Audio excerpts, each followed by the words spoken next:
What's up, y'all? Welcome back to the channel. My name is Frank. Those of y'all that coming for the first time, this is Morals Over Money. I also want to do a little video that's a little bit more personal to myself. Okay, so a lot of the subscribers that have been here for a little while, a lot of people that we follow each other on social media. A couple weeks ago, seen my son Frankie. Okay, Frankie comes from, that's my son. He's 7 years old. He comes from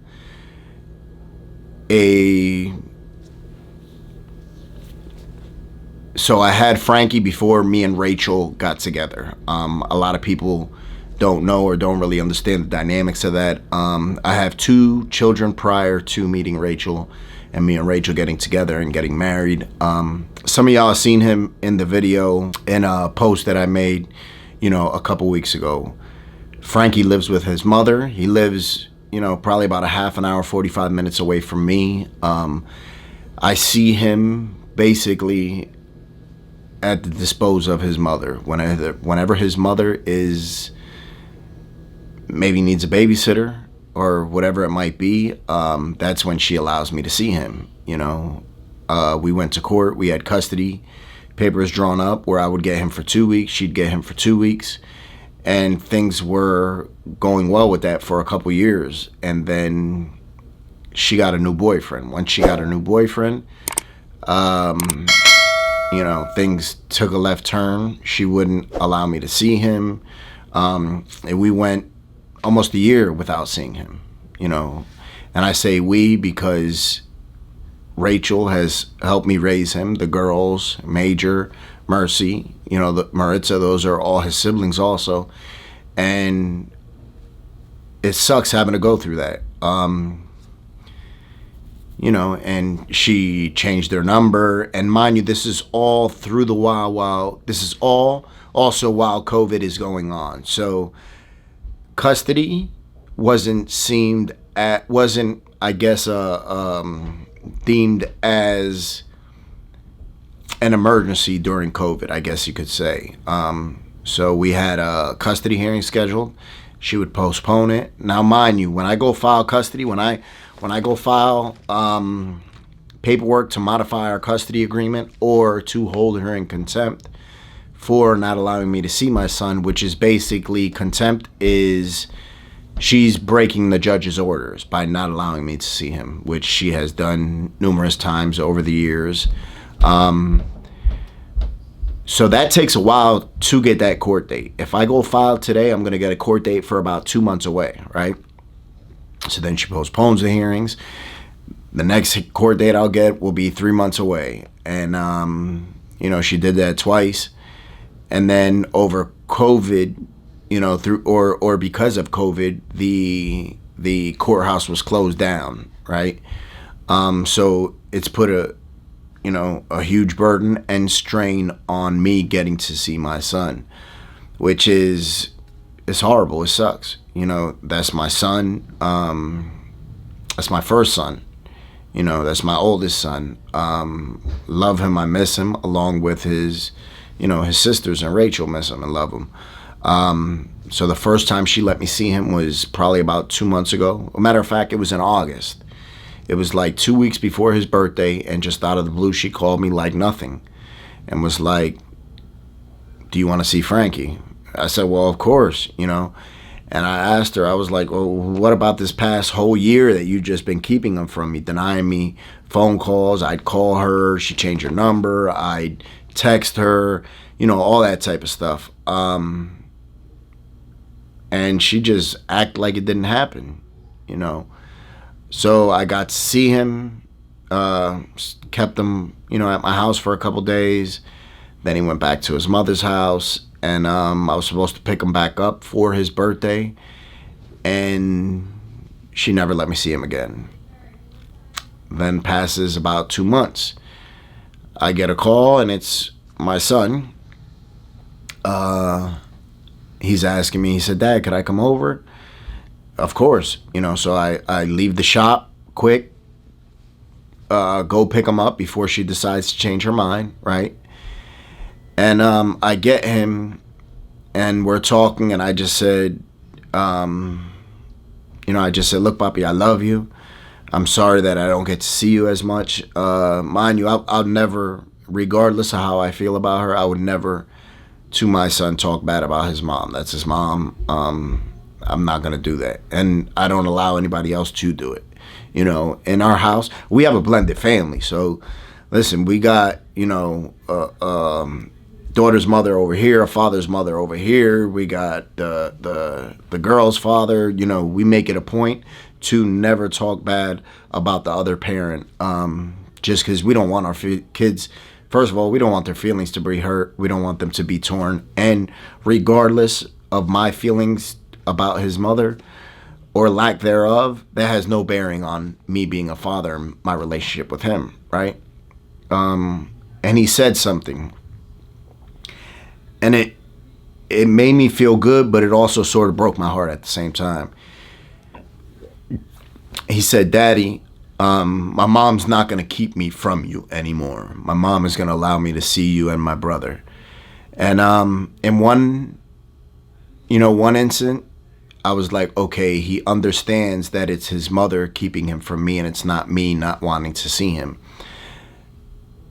But on the other flip side of that coin is that's a issue and a burden that a kid shouldn't have to worry. He shouldn't have to worry about that. He's 7 years old. He should worry about playing with his friends, playing in the dirt, all that type of stuff. A normal 7-year-old. So it has me torn, and I say this is something that bothers me a lot. I fought for my daughter for 7-8 years in court, custody battle, just for the right to see my daughter. That physically, emotionally, financially drained me.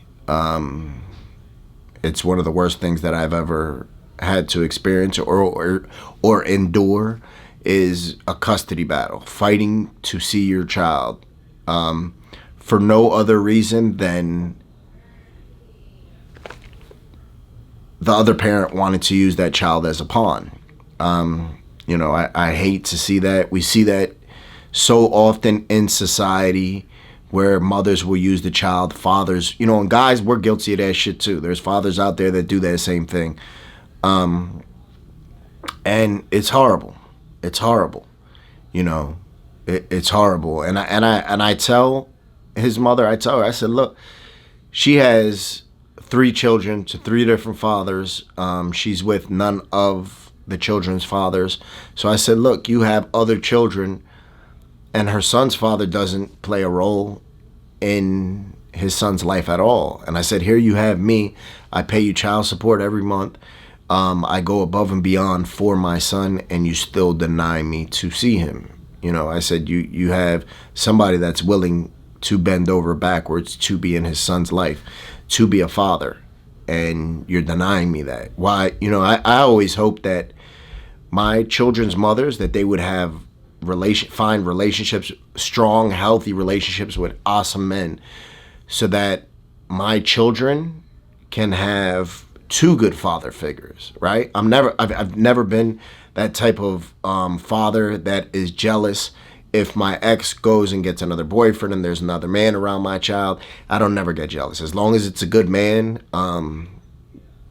more props to you. Because the way I see it, as my daughter or my son, they can have 2 good father figures. We're just giving them better odds to succeed in life. It's already hard enough to succeed in a 1-parent home, let alone if you got 2 parents and either both of the parents are just not on point, or you have one parent that refuses to co-parent with the other one. It's called counter-parenting, and it's counterproductive.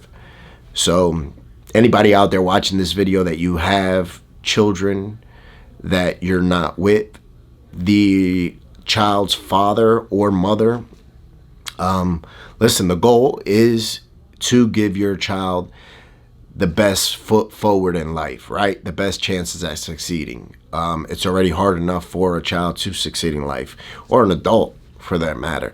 So why would we want to cut somebody out of our child's life who can truly be an asset? I always tell her, look, if I'm doing good and I'm doing everything I'm supposed to be doing, why not?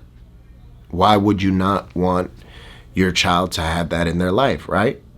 That's the way I see it.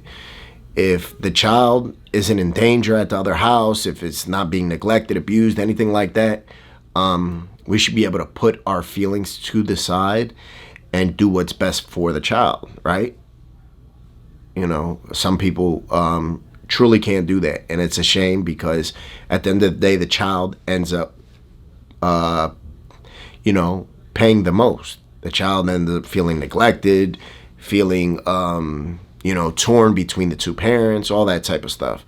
So, it's been on my heart to make this video for a long time, and I started making it a few different times, and then I stopped.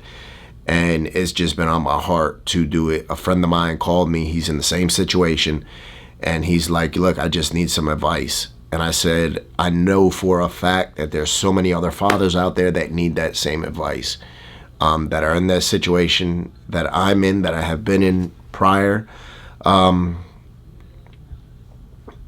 We need to do that. We need to learn that when we move on from a relationship and we share a child with somebody, to do what's best for that child, right? To not let, because my ex cheated on me or I cheated on them or whatever it might be, I can't bring that stuff into the relationship with my child. That's a whole separate relationship. The relationship that a father or a mother has with their child is a whole different relationship than we have with their parent. And it's so important that we do not expose our child to, to the bullshit, if there is bullshit in that relationship. So, I guess, I thank you guys for hearing me ramble and hearing me vent a little bit. I guess that's what it comes down to. And if you're somebody who's in that situation, keep your head up. Say a prayer. Listen, go to court, file for custody, file for contempt if they're not living up to their side of the agreement. The courts aren't looking to break up homes. If you're doing everything you have to do as a parent, as a father, or as a mother, and the other parent isn't allowing you to be in that child's life, let it be known. Go to court, file for custody, file to amend the custody order if things aren't going the way you think they should. There's too many kids out there that don't have their father in their life to be denying a child whose father wants to be in their life. Think about that. We have to learn to put our differences aside and do what's best strictly for the child. Yeah. So thank you guys. I appreciate you. Hit that like, subscribe button, and I thank you guys. And you got any advice? Drop it in the comments, man, because I'm all ears right now. I'm all ears. I want to be in my son's life, and I refuse to not allow that to happen. Because of my son's mother just being bitter or not being able to co-parent, right? It's not about counter-parenting. It's not about what's best for me. It's not about what's best for her. It's about what's best for my son. So thank you guys. I appreciate you.